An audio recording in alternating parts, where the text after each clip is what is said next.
Thank you. Thank you. And Sister Willie, I probably won't go the full 10 minutes. I would really like just to kind of, yield my time to the other panelists and especially to the audience so that we can engage in a really great Q&A. I will just briefly give a synopsis of my talk on Monday. It was titled, "To be Human is to be African, Africa and the Birthplace of Humanity and Civilization." And I emphasized, as Sister Willie pointed out earlier, the importance for us to understand that Black history, that African-American history, African history, the histories of African descended peoples did not start in slavery. It started with the birth of humanity, modern humans more than 200,000 years ago on the African continent. And in my presentation, we trace the history of humanity, of humanoid creatures back 6 million years ago to Africa, to the African continent. So again, to emphasize the importance of Africa as the birthplace of humanity, birthplace of civilization, to again challenge this idea that somehow Blackness and slavery are synonymous, that Black history began in 1619 or began in the Middle Passage. We traced it forward. We talked about the mitochondrial Eve, a woman who lived about 150 to 175,000 years ago in East Africa, a modern human, Homo sapiens sapien, who is the descendant of, or rather the ancestor, the progenitor of everyone on this planet. Again, a Black woman who lived approximately 150 to 175,000 years ago in East Africa.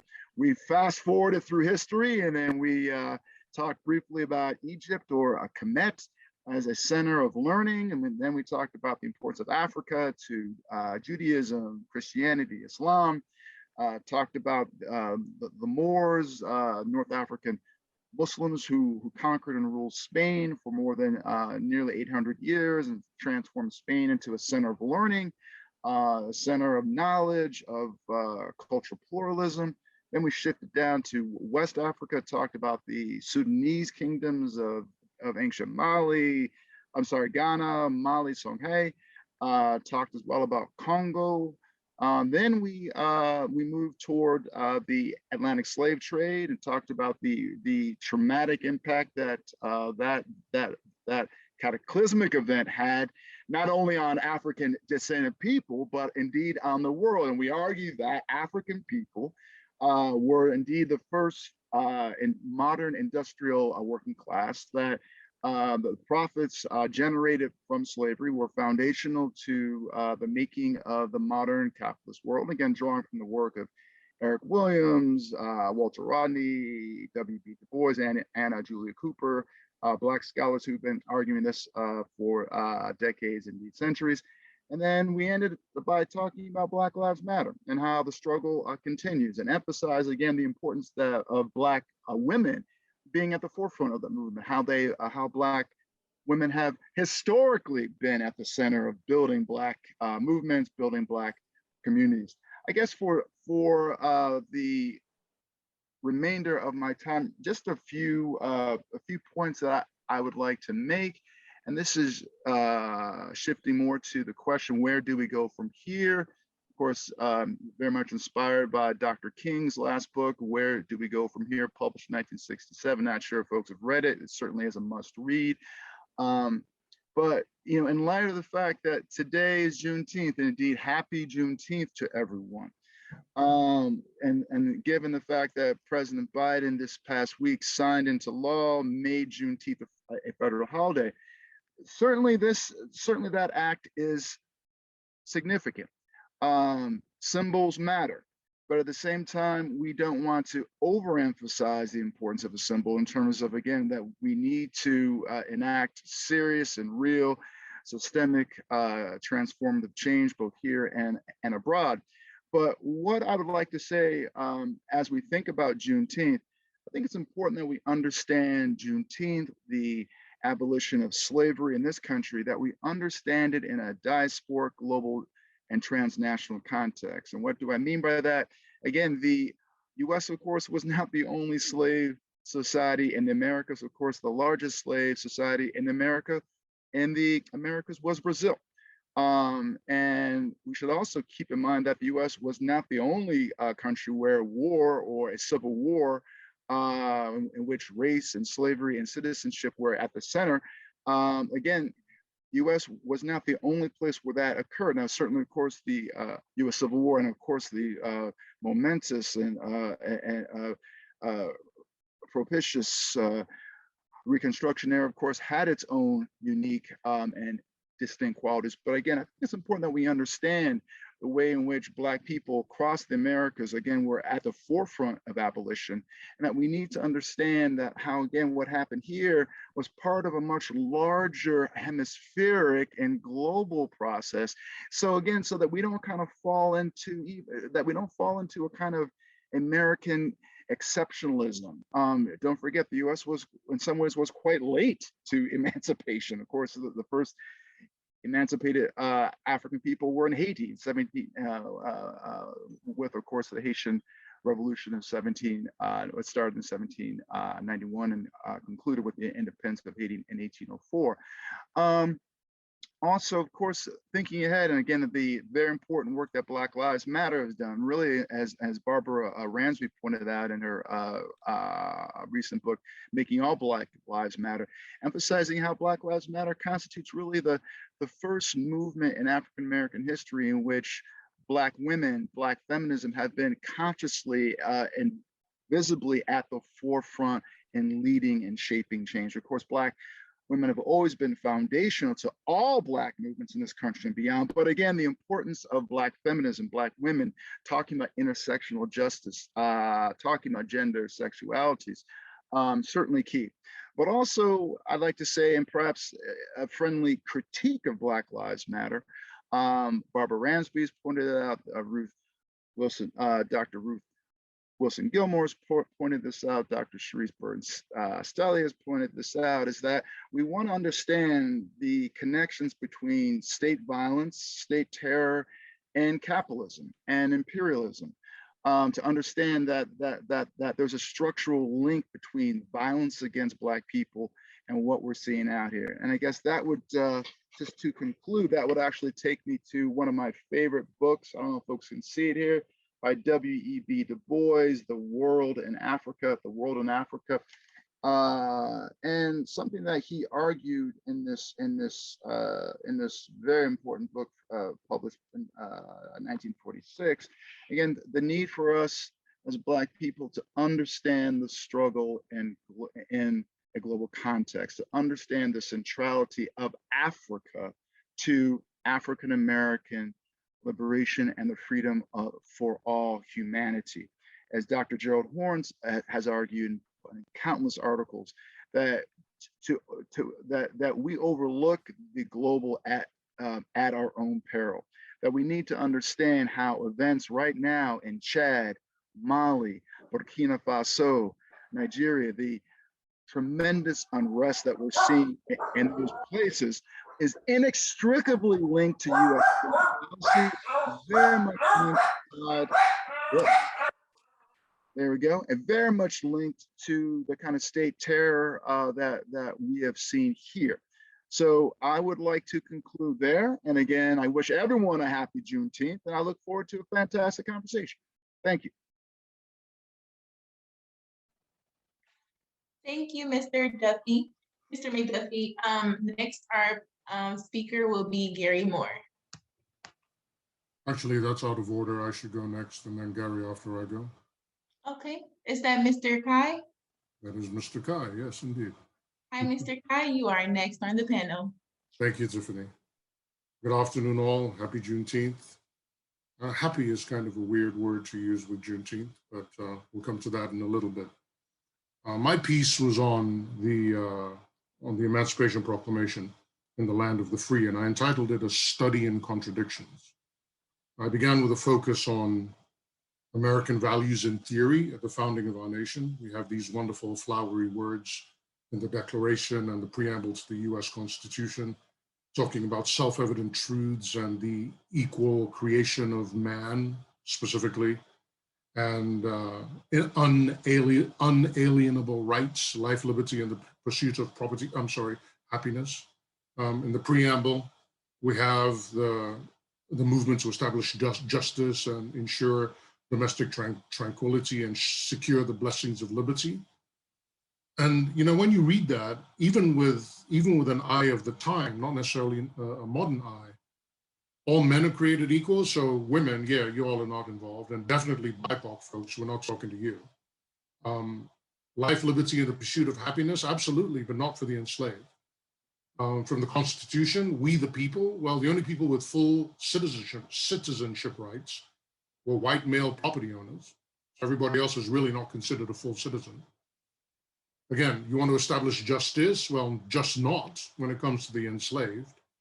Domestic tranquility was ensured with slave patrols, capture runaways, and maintain order. And then you want to secure liberty, but you countenance enslavement. So there's some inherent contradictions between these values and the actual existence of America right from its foundation.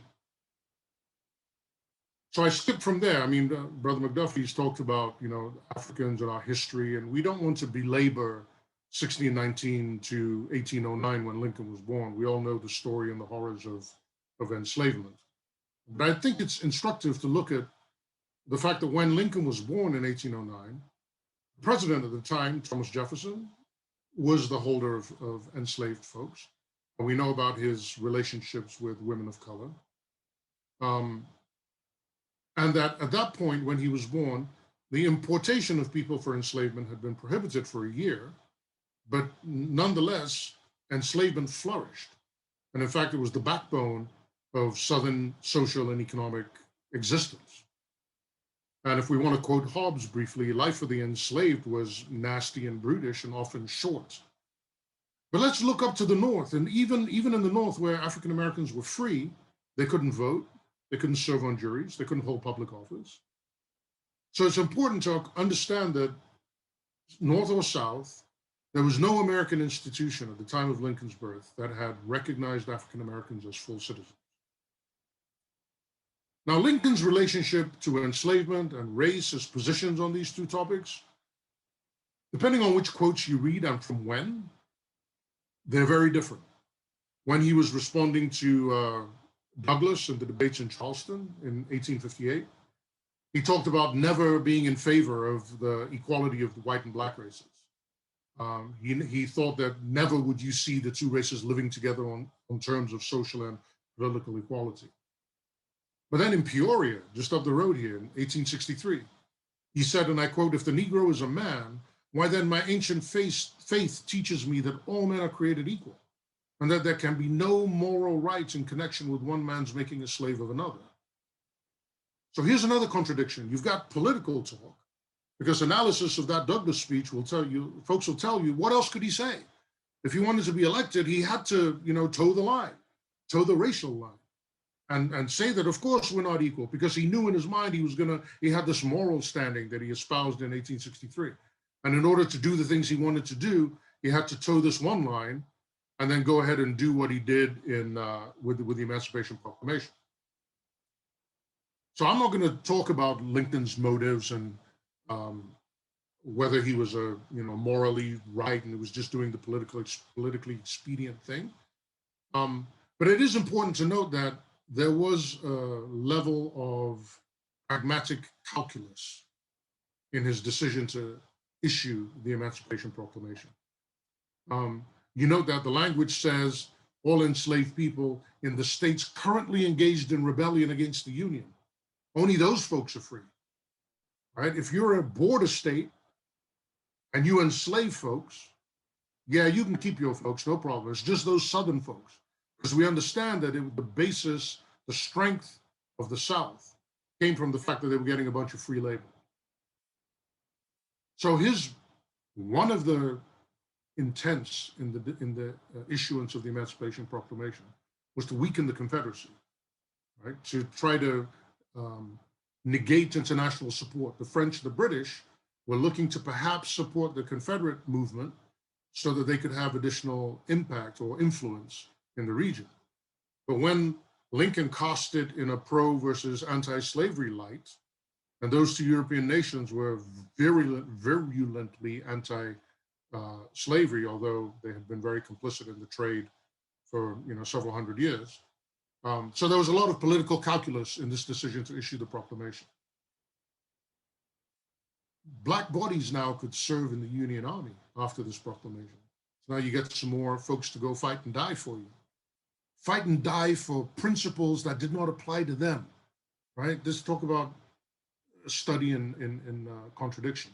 And finally, Lincoln did realize that this proclamation had no basis in the Constitution. And one can argue in favor of Lincoln that this was a stepping stone to get us to the 13th Amendment, which in and of itself has its own problems, but that's beyond the scope of this discussion. So I'll end by saying this. The Emancipation Proclamation, while important, didn't free all of those who were enslaved and didn't address the impact of enslavement. As a quick example, in Washington, D.C., those who owned enslaved persons who are now set free were paid up to $300 per emancipated person to compensate them for the loss of their property. But those persons received no compensation. This is going ahead of my little era, my region of discussion here, but post-Civil War, 40 acres and a mule. We're still waiting. And most importantly, the basic tenets of white supremacy were not addressed. It said we're freeing those who were enslaved. It didn't say anything about y'all have a wicked heart for enslaving them in the first place. And we need to figure out how we're going to change that wickedness. There was none of that. And what's interesting is today, we see the fallout from that same issue that we saw in the 1800s, which is this. Until and unless you confront the issue head on and atone, there can be no reconciliation. You've heard of truth and reconciliation committees. Well, you need the truth first before you can reconcile. I find it highly hypocritical that we had unanimous support for Juneteenth as a federal holiday in the Senate. And some of those same supporters are out there talking about critical race theory shouldn't be taught. What hypocrisy. Oh yes, we recognize that this was a great movement in moving on from our past and atoning in some sense for the evil, but now we want to use a framework to teach folks about systemic racism, and you all oppose that? So I'll end on this note. The very same problems that faced these United States in the days of Lincoln face us today.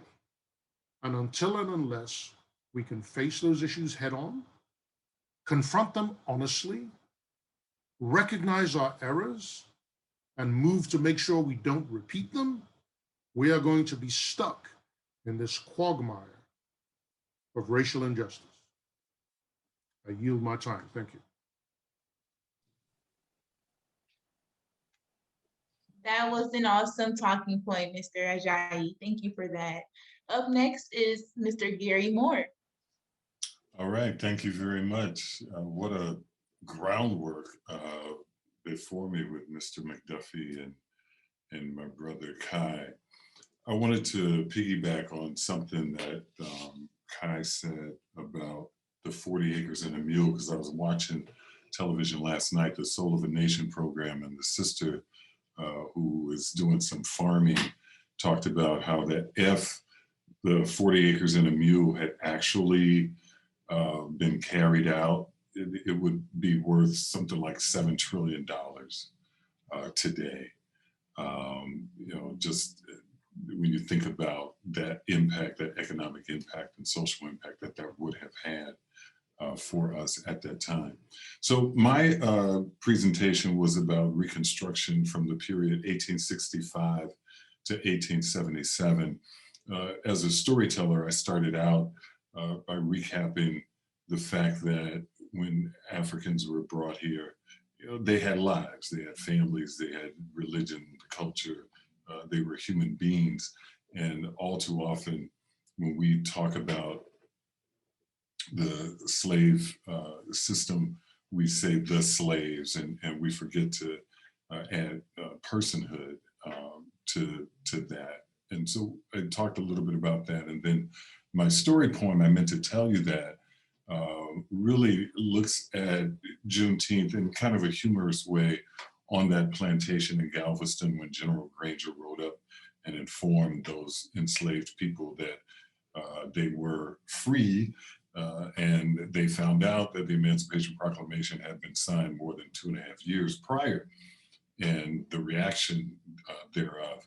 Well, when we celebrate, of course, those people then celebrated, and I'm a little hung up on the term celebration when I see Juneteenth celebration or Juneteenth festival. I was at one this morning with my drum group, and we made it a point just to hit the audience to the fact that this is a very complex, nuanced, profound holiday, because you're talking about layers of hypocrisy that have to be peeled back if we accept the premise that freedom is a birthright and that these inalienable rights that Kai talked about, that Jefferson wrote about, life, liberty, and the pursuit of happiness, then that means you were born free. So then they took our freedom away from us for 300 years. And then when Lincoln signed the Emancipation Proclamation, even though it was dicey and had some disclaimers, he's restoring that which we should have had as a birthright to begin with. Then add to that this justice delayed, where they didn't tell you that he signed this proclamation. So that's a lot to reflect on. And what we tried to emphasize in our program here in Peoria was that when we have our Juneteenth celebration, we should take a moment to reflect on the profoundness, the complexity of that holiday, and the byline should be justice delayed. So in talking about Reconstruction, I maintained a couple of things, that we are still in a period of Reconstruction, that arguably we are in our third Reconstruction in this country. If indeed we are trying to make this a more perfect union, and the country got off to a hypocritical start with Jefferson writing all these beautiful things and owning people, then that's a lot to reconcile. And so we've been reconciling since the beginning. And with the Civil War, which I think a lot of the panelists know, it wasn't that white people woke up one day and said, this is wrong and let's go fight those Southerners and this kind of thing. There were revolts. There was Gabriel Prosser and Denmark Vesey and Nat Turner, John Brown, and this pot was boiling for a while. There was no way that you could suppress the human spirit for longer than 300 years. I mean, they certainly succeeded in doing it that long. And so with Reconstruction, this was a very messy period. I think probably the most complete analysis comes from John Hope Franklin's book about Reconstruction, along with Du Bois's The Souls of Black Folk. And Du Bois devotes a good chunk of the book talking about the Freedmen's Bureau, which was this government commission agency formed to handle this mess. What are we going to do with these Black people? The Southerners are trying to hold them to the plantation. The Black people themselves are not sure what to do. Do they run away? Well, you got to eat. Okay, you come back to the plantation, and the whole sharecropping thing starts to happen. Black people became a ward of the U.S. government, and the things that the Freedmen's Bureau did was it built hospitals, it built schools, it found jobs. A lot of them were with military generals who put Black men to work, cleaning out swamps and doing that kind of manual labor. Du Bois talks about the proprietorship of the poor, so that you can negotiate a wage. Yeah, sort of. And so again, it was just a very messy period. So that was the first Reconstruction. One could argue that then the civil rights movement in the 50s and 60s brings about another Reconstruction period where we're again trying to refine these ideals and make them real and apply to us. As John Lewis said, the struggle of Black people, or our journey, is to redeem the soul of America. How close are you to actually tangibly doing these beautiful things that you wrote on paper? And now then we are in the Black Lives Matter movement. And yeah, we see these symbolic changes. Aunt Jemima is gone. You watch a basketball game and they have, say their name, and, in the end zone of football games, it's end racism. And those are, very wonderful things. And the Gates Foundation gives $30 million to HBCUs. And so we are, I think, in our third Reconstruction in this country.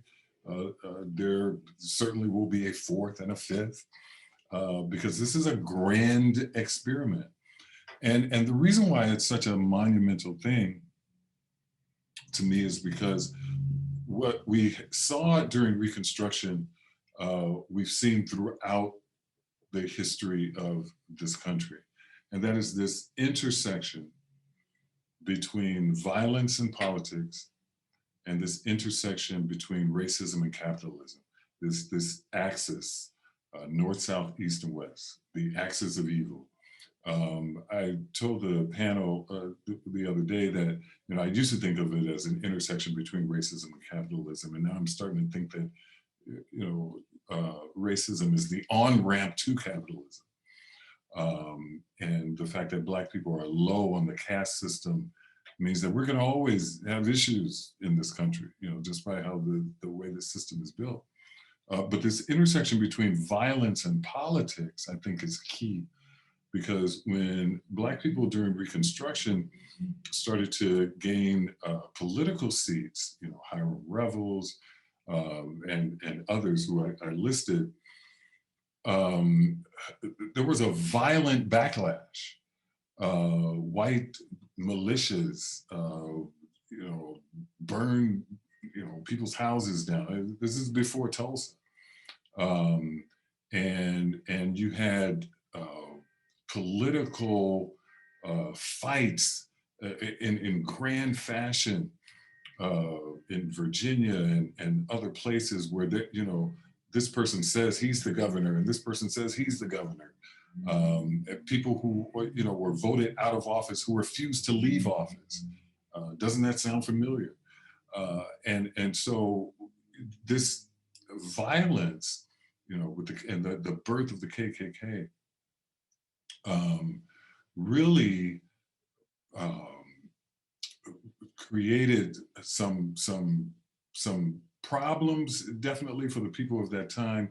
But I think, for our purposes, it's worth studying because it really informs us about what's happening today. We should not be surprised when we see voter suppression. We shouldn't be surprised when we see, as Kai was talking about, these lawmakers who say, "Oh yeah, we'll sign this thing about Juneteenth," but these are the same people who, from a real tangible standpoint, are wouldn't dare pass the extension of the voting rights bill. And so that's what my framework was, specifically as it relates to Reconstruction. Yes, the work of the Freedmen's Bureau, the emergence of Booker T. Washington, is very significant. Coming a little later, but but Reconstruction lays the groundwork for Booker T. Washington, much maligned by W.B. Du Bois. But when you look at Washington, knowing the people of the South, knowing the opposition that he would face if he was bold and outspoken about civil rights, playing it safe, playing it conservative. We see that as well. Last thing I was just going to say was that I didn't really get to develop another concept, and that is mental slavery. We're familiar with the Bob Marley song, emancipate yourself from mental slavery. None but ourselves can free our minds.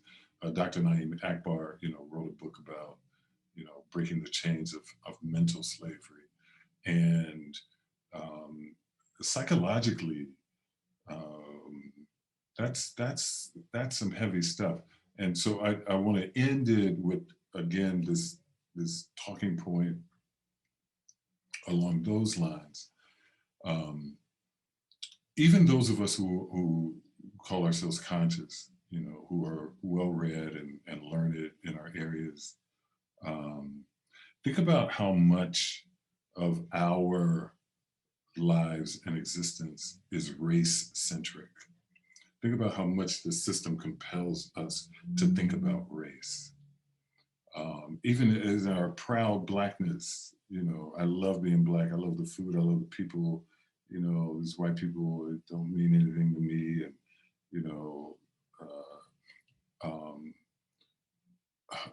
there was, I want to say a meeting with some artists during the Harlem Renaissance, and some friction between one of the artists, I don't know, writers, I don't know if it was County Cullen or Claude McKay, with Du Bois. And one of the poets wanted to write a poem about, the flowers and the meadow and his true love or something like that. And Du Bois kind of jumped his case. It's like, why are you writing about that stuff when we got all these major issues happening? And the poet was like, I should be able to just be free and write, about whatever I want to write about. I don't want to be tethered to this whole race thing. And is that the true freedom for us? Even those, like I said, those of us who are not conscious, people who are acting out their conditioning, certainly, they need to break those first chains of mental slavery. But even those of us who are conscious, the system has us consumed with this, because this is wartime, and we are warriors, and it looks like we'll be fighting this battle for a while.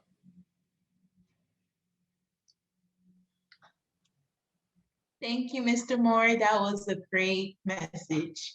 Up next on the panel is Mr. Sundiata Haya.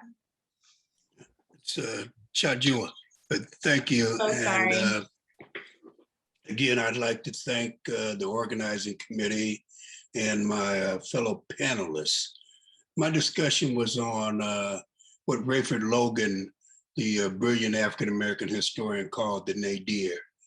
And Logan's understanding, it included the years from 1877 to 1917.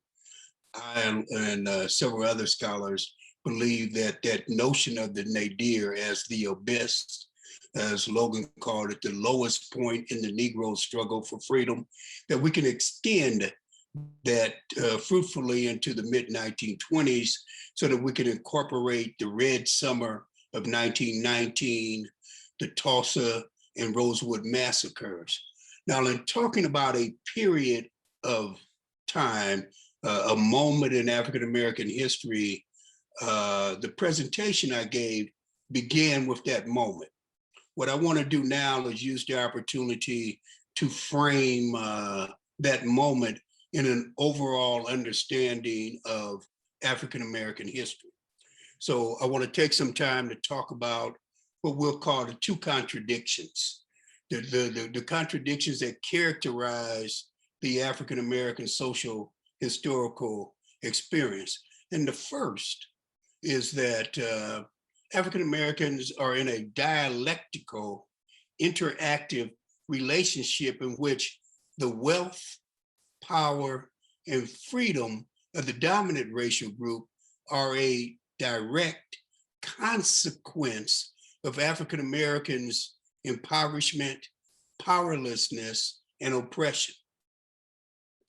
To kind of expound on that, a freedman by the name of Bailey Wyatt, he was part of the group of folk who had acquired land as part of Sherman's Field Order number 15, that field order that Sherman, General Sherman, issued along with Secretary of War. They were much more honest in those days, right? It was Secretary of War, issued with the approval of Abraham Lincoln, that gave all of the land from Charleston, South Carolina to St. Augustine, Florida, to African Americans in perpetuity, right? And so when Andrew Johnson became president after Lincoln's assassination, Johnson immediately sent in the troops to take that land back. And there was a second civil war fought between Black folk who wanted to maintain those lands because they believed that was their right.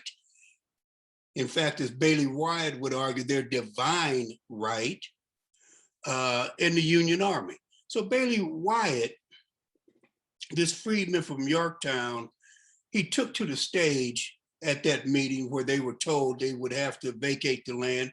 And he said, and then, didn't we clear the lands and raise the crops of the rice, of the cotton, of the corn, of the tobacco, of the sugar, of everything? And then, didn't the large cities of the North grow up on the cotton and the sugars and the rice that we made? Yes, I appeal to the North and I appeal to the South. This country is rich, but my people are poor. Now, this is what one would call an uneducated, formerly enslaved person, but this is a brilliant recitation on political economy and the role that Black folks played in building the South and the North. The only thing left out is the building of the world global capitalist economy.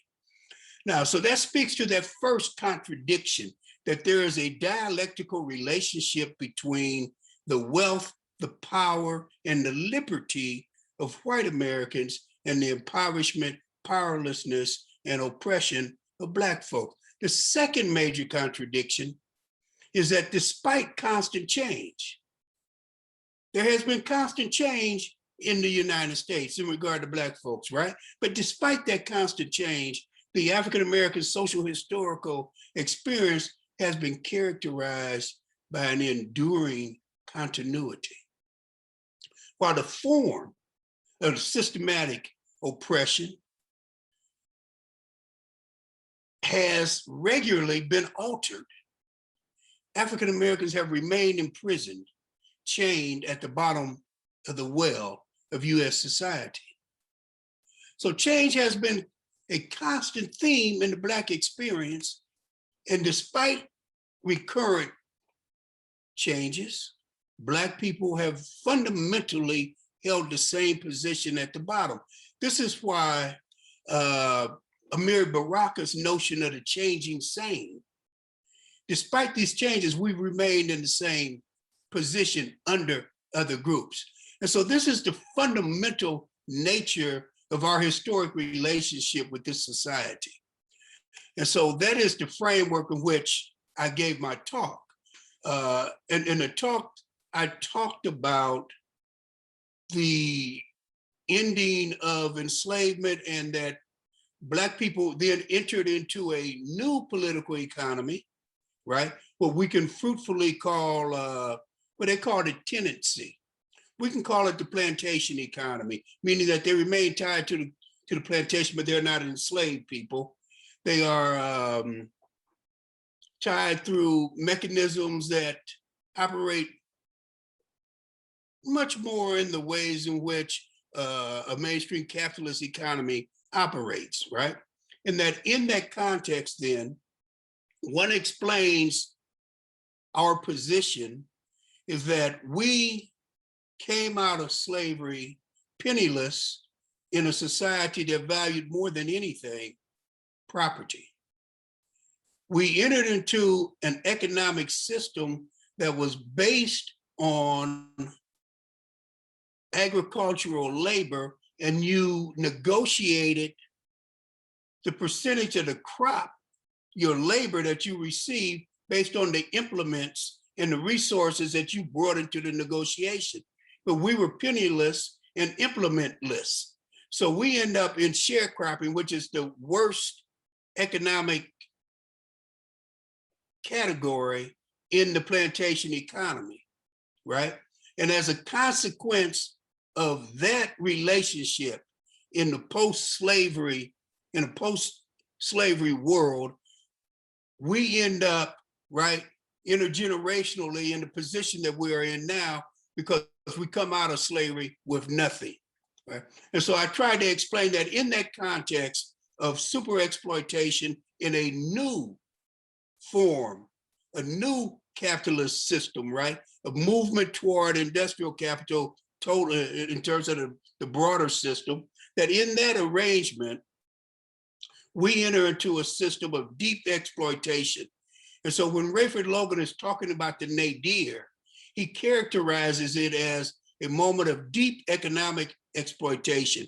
He characterizes it as a moment of extreme racial discrimination. He characterizes it as a moment of apartheid. He characterizes it as a moment in which those hard-won rights, political rights, civil rights, human rights that we had fought and achieved were being rolled back, right? He characterized it as a moment of extreme racial violence, and he characterized it as a moment of contempt, meaning that not only did we face these structures, but there were also institutions of media, education that was arraigned to degrade us.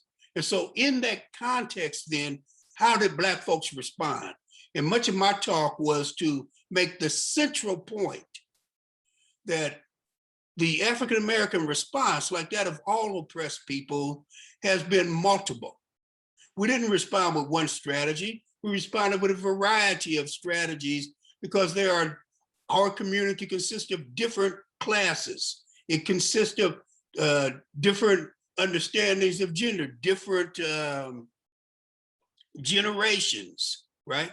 And in that context, then, the dominant strategies that emerged, we have to understand that the accommodationists led by Booker T. Washington did come to dominate the era, but they were not able to squash other forms of resistance. So in addition to looking at Booker T. Washington and the accommodators, those who said that they would submit to white supremacy, and they would then covertly try and engage in some types of self-help that they believed that over the long term of history, right, might advantage us. There were those who said, no, we must stand and fight, right?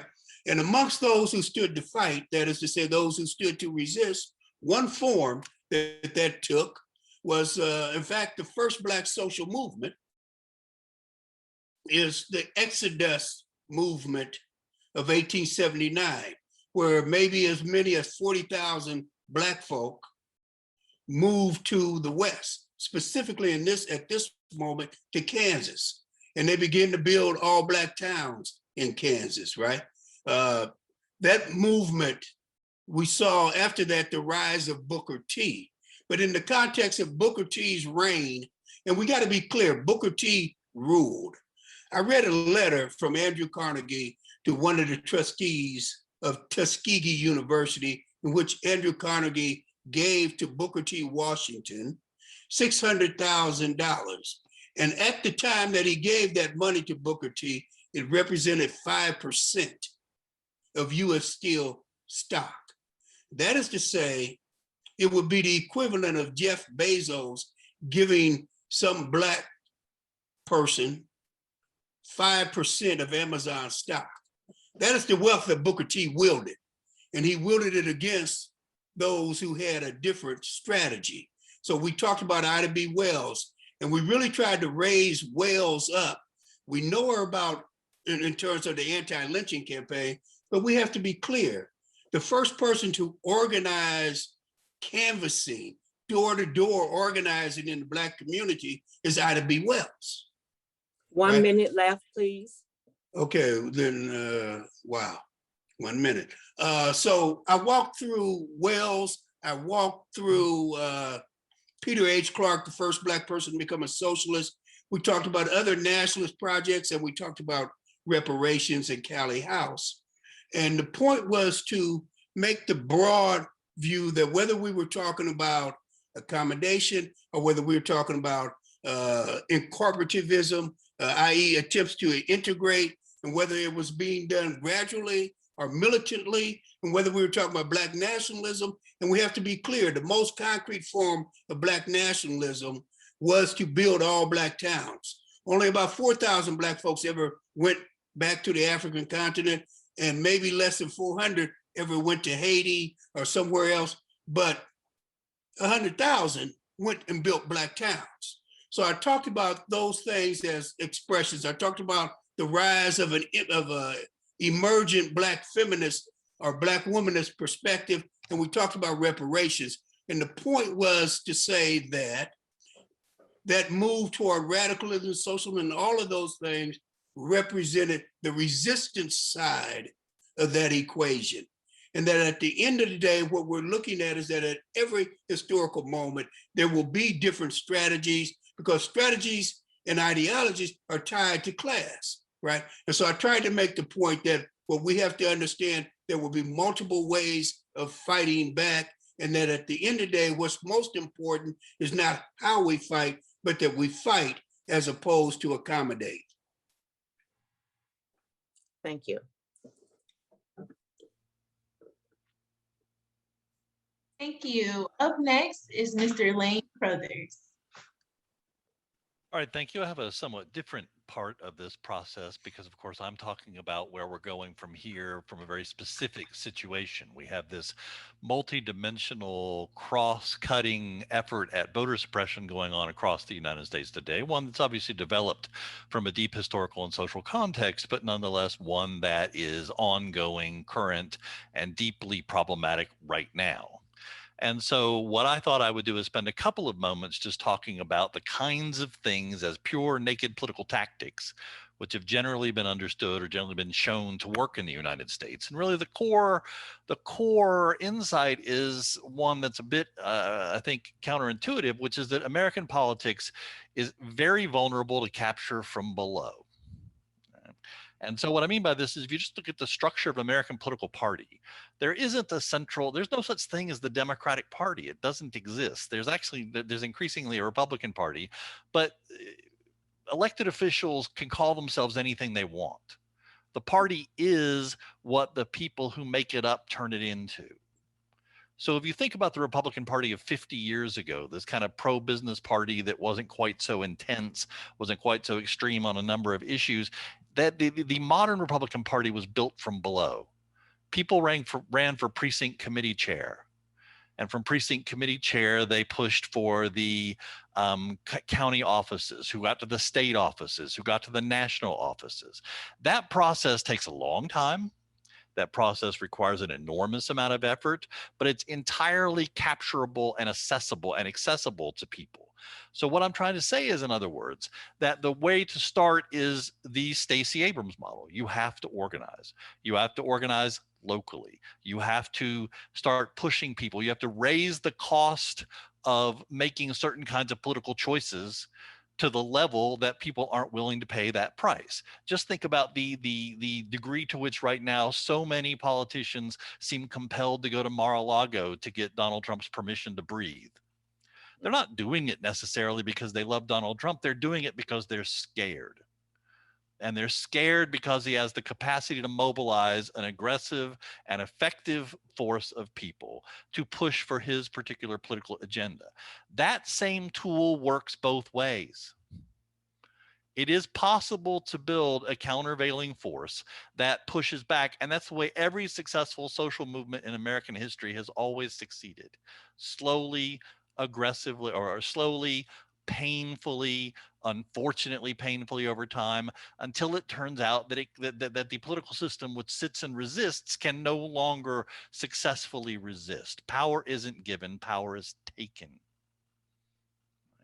And while the power structure fights back, of course the power structure fights back, eventually American politics has slowly, god awfully slowly in times, proven itself to be somewhat accessible to change from below.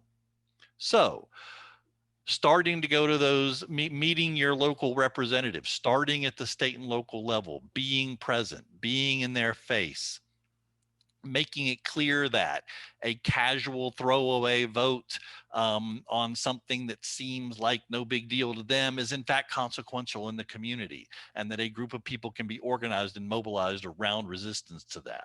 I think of the difference between the votes of Rodney Davis and Darren LaHood on a number of the recent issues regarding the insurrection and regarding the investigation of the insurrection. Rodney Davis was in general, at least in general, didn't support the radical positions because he represents a constituency that is likely to sanction him for that. So in many ways, what I'm suggesting is that you have to be local with a global mindset rather than global with a local mindset. And then the nifty side effect of that is that as you develop those organizational skills, as we develop those those talents, they bounce off each other in a number of different ways. So you run into people you would never have otherwise run into. You make connections you would have ever not otherwise never made. You might end up working in a political campaign, or you might end up building a small business with somebody. But the point simply is that it's that kind of activism from the bottom up that makes it possible, slow though it can be, to have these kinds of challenges to this moment. Right now, it's hard. I don't want to suggest that it's not hard. I don't want to suggest that it's going to be easy. One of the great advantages that the voter suppression people have in their situation right now is access to Fox News, One American News, those kinds of places, and people like the Koch brothers' money. Those are indisputable, but that's not going to change tomorrow. That doesn't change the tactical context. The tactical context is that's where we are. And the question then becomes, how do you move forward in a way that has much chance of success? Generally sitting around and of course I teach college for a living, so I see this more often, posting on Facebook or tweeting something that says, you know, this is bad, is a good way to announce some concern, but it has to be backed up with the political muscle to make it clear to an elected official that the price of continued behavior is that you're going to put your own career at risk. And if you understand, or if we can create conditions in which elected officials come to understand that they cannot continue to move forward down that path, then their incentive structure is to accommodate and to change and to be open to a more participatory world. And I know we're running a little long, so I'll stop there.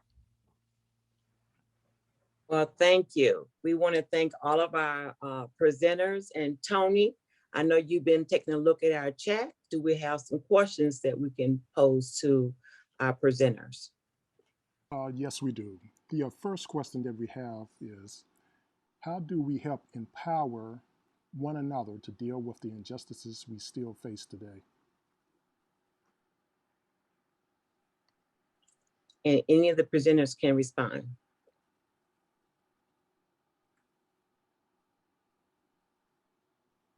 And I'll repeat that once more.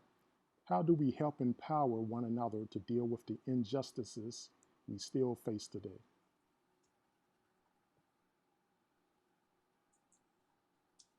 Well, let me just say, from a media standpoint, I think we need to stay in touch with each other and keep each other informed. We have a lot of media out there, and I think it's important for us to relay information, share information. That is certainly one way of empowering people. Knowledge is power. We have to be careful with media now, having studied media and witnessing the rise of social media. There are these disturbing notions about how information gets to people. We've seen it with the COVID vaccine. People bought into myths and where they get their information from. And so I would just say, using media wisely and staying informed. If I come across a book or something like that, we used to have book clubs back in the day. I think that's something that we should revisit. And I think for young people, especially if we have teenagers in the house and tweens, just, making sure, especially during the summer months, that they read something every 2 weeks, a book every 2 weeks, prescribe some things, keep them informed. So yeah, I mean, the injustices that we face require critical analysis and critical thinkers. And the best way to solve any problem is if you got your information, you're informed. So it's just staying informed, sharing information with people. That would be one way. Thank you. If I could build off of Brother Gary, and thank you for the question. And it's certainly, it's a huge question. I think one important component of this is self-love, as well as treating other Black people with dignity and respect. And I think sometimes, so the kind of personal politics, I don't want to over emphasize personal politics to transform the change, but again, understanding that there are multiple sides of struggle, how we treat one another is important. It's just as important in terms of challenging police brutality or understanding U.S. foreign policy, U.S. empire, what have you. So I'll stop there. Thank you. Tony?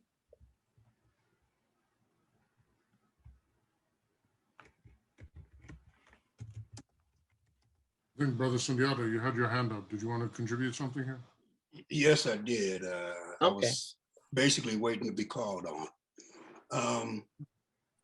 First of all, I would start with a quote from A. Philip Randolph, in which he said, "You can't do anything without organization, because the point is that change is made socially and not individually. Individuals have roles to play, but they play those roles within organizations, institutions, and movements. And so we begin there, that one should join an organization. One could join an institution. And if there's not any that you feel you would fit within, then create one, right? But my advice would be join something that already exists at this moment. Second, you have to develop a strategy about what we're doing. And that's where political education comes in. And the big point is that, look, there's two main sites of struggle. We have an external struggle against the US empire and its various forms of oppression, but we also have sites of struggle internal to the African-American community, and we have to move on those things. Now, I'm not suggesting a bifurcated struggle. I see these things happening simultaneously. So inside the Black community, I think we do have to work toward unity. But unity can't be the lowest form of common denominator. Unity has to be a unity in which the interests of the majority of Black people is privileged. And the majority of Black people, about 87, 88% of Black folks are working class.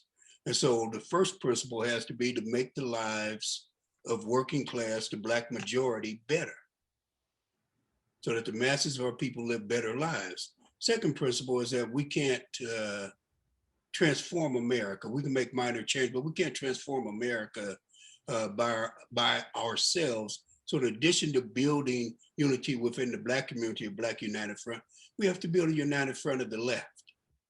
And I would say that everybody to the left of the Democrats needs to find ways in which they can work against systemic racism and the inherent injustices of capitalism. And that means a strategy that combines electoral politics with social movement politics, because we can't simply be guided by and limited by the nature of what the system has deemed legitimate electoral politics. And I would just say that within that framework, we're struggling for autonomy. We're struggling for dual power.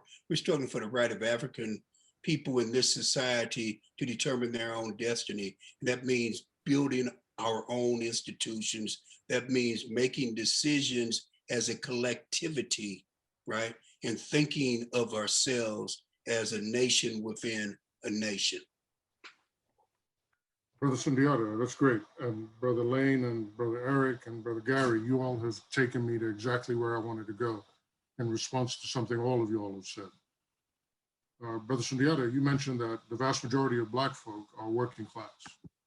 In trying to organize here in Bloomington Normal with the Black Lives Matter movement, we hold meetings, we ask Black folk to come, let's talk about, how we can institute change, and here are all the great things we're going to try to do. We need you all to vote, we need to do all the things. And Black folk look at me like I'm crazy. What is a meeting going to do for me? I come to your meeting at 7 o'clock on Saturday night, I leave at 9:30. And what am I taking home with me? Right? What's going to change in my life on Sunday? Because I got to work, and I came to you, I had to pay a babysitter to handle my business. So all these meetings, all this talk y'all are doing, what is going to happen for me tomorrow? Right?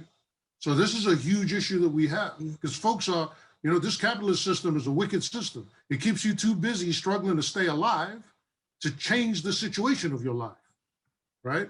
So what I have come to understand is the Black Lives Matter movement locally, what we tried to do is said, okay, we're going to do something that you can see a change. We're going to, for example, go bail out some folks. We're going to do it on Father's Day. We're going to show you that political action can result in tangible results. So a boy is going to be out on the street with his kids, and a girl is going to be able to go home and take care of her kids and make sure her home doesn't get repossessed, and so on and so forth. So where am I going with all this? 400 plus years, Black folk, we've been struggling. We've been asking, we've been begging, we've been pleading, we've been marching, and we're still asking for the same things today that we were asking for 400 years ago, right? So something, madness is doing the same thing over and expecting a different result, right? So we need to expand our sphere of influence. The oppressor needs to change. And there are some white folks around us who feel our pain and want to help. That's the piece that's missing. Where are you all raising hell? Where are you all white folks at the barbecue, right, for Juneteenth, telling when your uncle raises that racist joke? Where are you telling them, yo, uncle, that's not right. You can't say that anymore. We don't play that. Right? That is where change is going to come. That we need to change the heart and minds of the oppressor. As long as it's just us out on the street saying we need to do the things, and half of us are too busy to do the things since we're trying to stay alive, there will be none of that transformative change that we're looking for. So Brother Crothers, when we talk about building that movement, Black folk are too busy to build a damn movement. We need to do it, and those of us who have the time and the energy and the space to go ahead and help organize that movement, let's go. And we need to have Black leadership. But let me tell you, the piece that needs to happen, I'm not looking on white folks to change anything for me. What we've done in Black Lives Matter, we've created white folks school, right? We're gonna come and help you all figure out what you all need to do. And we're gonna give you a movement to try to go and execute, and we're gonna direct that execution. because there's not enough of us to do this thing. We've been tried for 400 years, and we tired, but not so tired that we can't help organize a movement of allies and accomplices to go make change happen in larger society. I know we're running long, so I'll be quiet too before I start. Thank you. No, we want to thank all of our presenters for being here on this afternoon. As you can tell, there is no way possible that we can cover where do we go from here to answer all of those questions. What we hope that we have done is provide everyone with some information that will help you get started. There have been a number of ideas and suggestions that we can each take a look at and learn from. So we want to say thank you to everyone.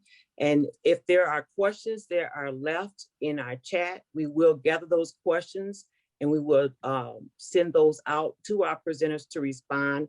And we will post that on our website for everyone, because as I shared earlier, it's just not possible to cover everything that we want to cover.